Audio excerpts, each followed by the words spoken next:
Welcome everyone. So in this lecture we are going to see how to do configuration, network level configuration on Red Hat based distribution, specifically CentOS. Now the concepts remain the same. These are just a little bit of difference in the scripts and the locations and the names that you need to be aware of in order to configure your CentOS based distributions. So I am here. Let's just quickly type in uname -a to see the architecture. This is CentOS and 64-bit architecture. Version is CentOS 7 and I am remotely connected to this machine using SSH protocol. So let's just first say, if I type in ifconfig and see what are the interfaces that are available. This is loopback 0 and this is the virtualized interface enp0s3 and this is the IP address of that interface.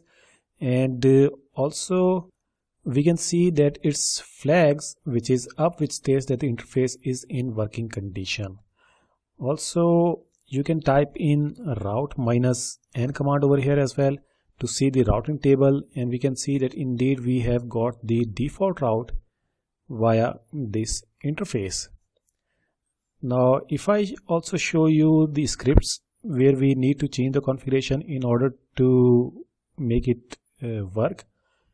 The first one is regarding the interface IP addresses, the net mask and the gateways or DNS, and we can do that configuration if we go into etc, then sysconfig, and afterwards we type in network scripts, and in that whatever network script that we want to edit. For example, in our case we want to edit this interface.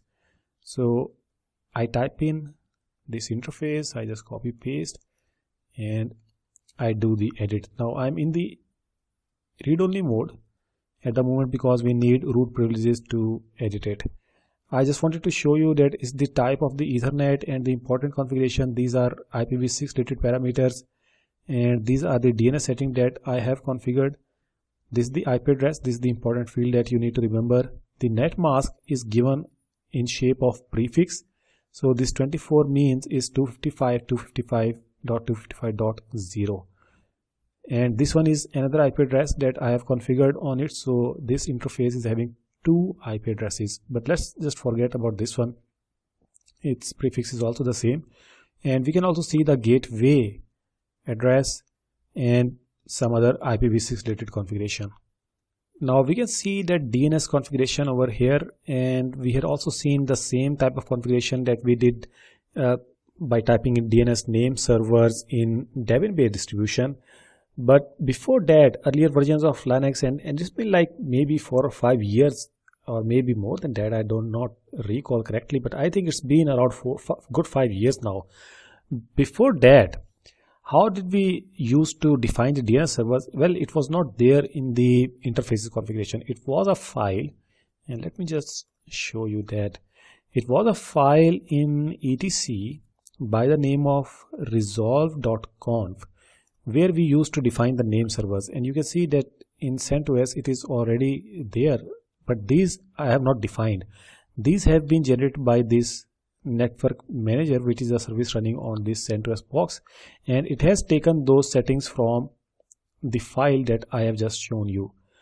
Just like that, if you look at the configuration file resolve.conf in the same path in etc on maybe your Ubuntu box or on your Debian box, you will find the same file in there with entries of the name servers that you might have configured in other network scripts. But you will also find that it would say, and let me just show you, let me just bring up the terminal for Ubuntu and show you that what I'm trying to convey over here. So here's my Ubuntu box. If I type in uname -a, we see that it's Ubuntu and it's for 32-bit architecture. Now if I type in etc, same command, etc/resolve.conf, we see that indeed it has also got a name server entry. But look at this one, that do not edit this file by hand, your changes will be overwritten, and it is generated by resolve.conf. So what resolve.conf does is that it looks in the scripts that we have just seen regarding interface configuration, or maybe if it is a GUI based network manager which is doing the configuration, it looks into those scripts and finds out the DNS related information, and based on that information it populates these entries. So earlier versions of Linux, we used to define name servers over here by hand. The rest of the configurations in CentOS are same, just like in Debian we had seen. We can use the ifconfig command to see the IP address and even configure it, but again that will be temporary one, and we can also use the route command to change the, or maybe add or delete a route.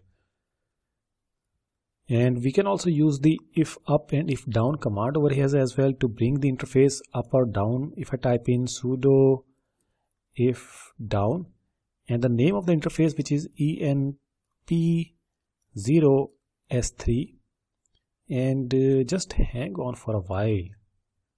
Now you see there's a problem over here, and the problem is that I am connected with this machine through SSH, and there's only one interface, so I use this IP address to connect to this CentOS box.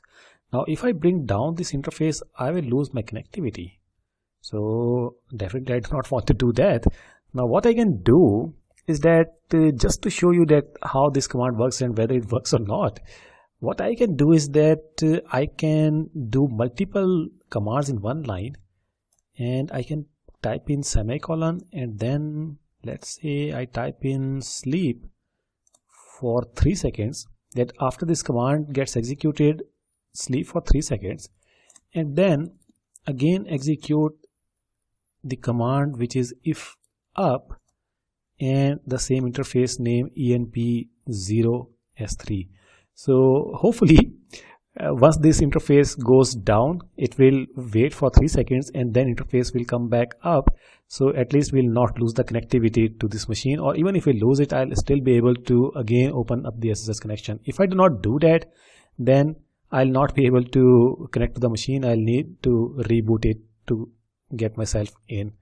So meanwhile, I'm also bringing up this another terminal, and this is another terminal which is Ubuntu box. I just showed it to you, and let's try to ping the IP address so that we know that there is a momentary disruption in the connectivity.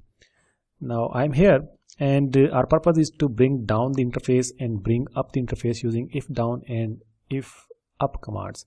So I press enter. It is asking for my password, which I give it to it, and you see that ping has stopped over here, and it has again started. So indeed our plan worked.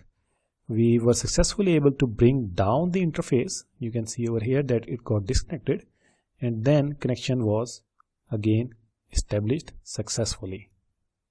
Now we can also use the trace route command in CentOS box as well. The same syntax, trace route -n, and whatever the destination that you want to trace, to find out the number of hops that your packets will go through to reach to that destination. And also TCP dump is available. You need to run this command again with root privileges, and after that let's say define the interface, and interface was enp0s3. So again it is capturing the traffic on this, and this is, you see all this because this is the traffic that is SSH traffic.